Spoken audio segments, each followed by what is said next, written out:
supply, that it's not just about big house builders, it's not just about SMEs, but there's another side to the story. Okay, thank you. So I'm an independent consultant. I've worked with a variety of community-led housing organisations. I've also been working for the past 6 months with the National Housing Task Force, which was set up by European Housing and Planning to look at new sources of supply. So we looked at SMEs, we looked at self and custom build, and then also the range of community-led approaches. Community-led housing providers at the moment have about 2,000 to 3,000 homes in the pipeline, so it's a relatively small part of the overall supply. In other countries, if you include small and custom build, it's very significant. Typically across Europe, it's over half of the new homes come through these different sorts of approaches. Primarily, they have come, the main tranche of the last 10 years have come in places like rural exception sites, where local landowners, as we've talked about, are very keen to provide local lands for housing that's going to be a benefit to the local community, and the local parish will get very much on board with it and want to provide this housing for their area. We're seeing that increasingly this is now growing in urban areas. Some is also now coming through neighbourhood plans where they do have a pro-development focus and they want to try and ensure that the housing they need in their area is developed in the way that they want it to be done. So Nick Bowles once said every neighbourhood plan should have a community land trust, so you say this is what we need to do, and now we're going to do it ourselves. Just on terminology, the community-led housing is a sort of an umbrella term for a variety of different approaches and models and forms, which include community land trusts, co-housing, self-help housing, cooperatives, as a large umbrella. And what they all share in common is that they all have an integral role for the local community or a community of interest in providing that housing, and they're integratedly involved throughout the process, and they have a long-term role with that housing so that it's provided for the benefit of the community in perpetuity. I'll give you a few examples of why local authorities are getting interested in community-led housing. So East Cambridgeshire has a policy in favour of community land trust, and in fact the Chief Executive has a requirement to deliver a certain number of CLTs each year, and they see the benefit of getting development to be popular in villages and towns in their area, that local communities, when they know this housing is going to be meeting a local need, which is often for social rented housing or for permanently affordable ownership, they're keen to see that built. What they don't want is new executive homes in their villages, but if they can see that the housing coming forward is going to meet local need, generally they're supportive of it.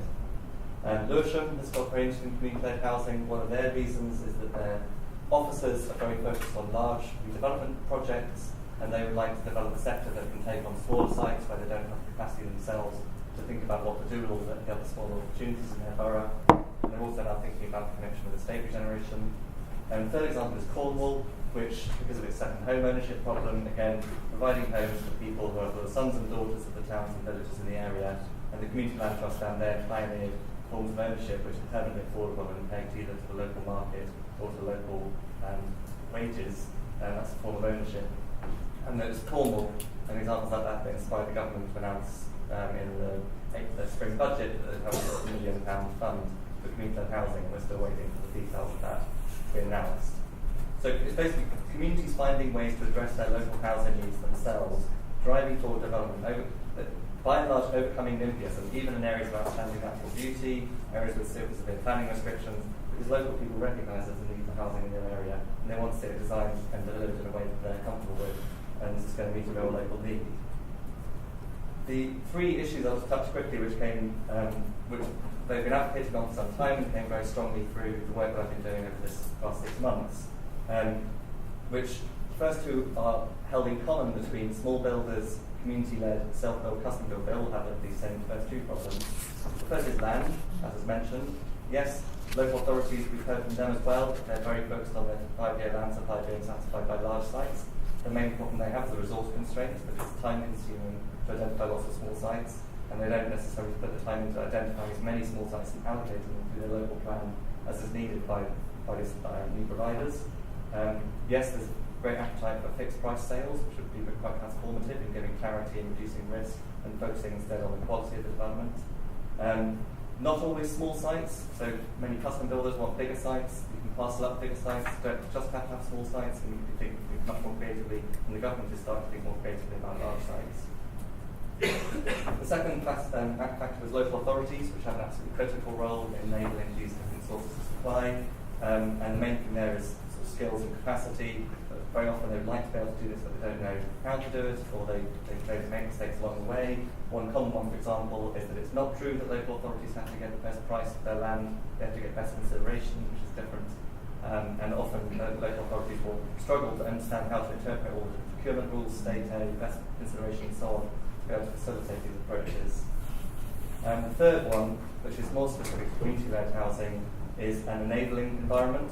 So if you said to somebody who lives on your street, let's set up an organisation called housing here, unless you happen to live next to a property developer, they'd say, I have no idea how to do that. Community land trusts have expanded particularly strongly in areas where there are local and regional support agencies which provide technical advice, which help them to scope out what it is they want to do, help them to incorporate themselves, identify what the cooperative, community land trust, co-housing, what have you, and get to the point where they can start to go and talk to lenders and to builders, to housing associations, to council, to get development going forward. That is, the sort of enabling environment is in place in some parts of the country with local and regional organisations. In other parts of the country, it just provides a sort of backstop by national organisations, but it's a big area that we can trust the government to act on, and also local authorities to act on, to try and think, well, how do you get these people to the point where you can make the scheme viable? That's it. Thanks. Okay. Thank you very much indeed, Tom.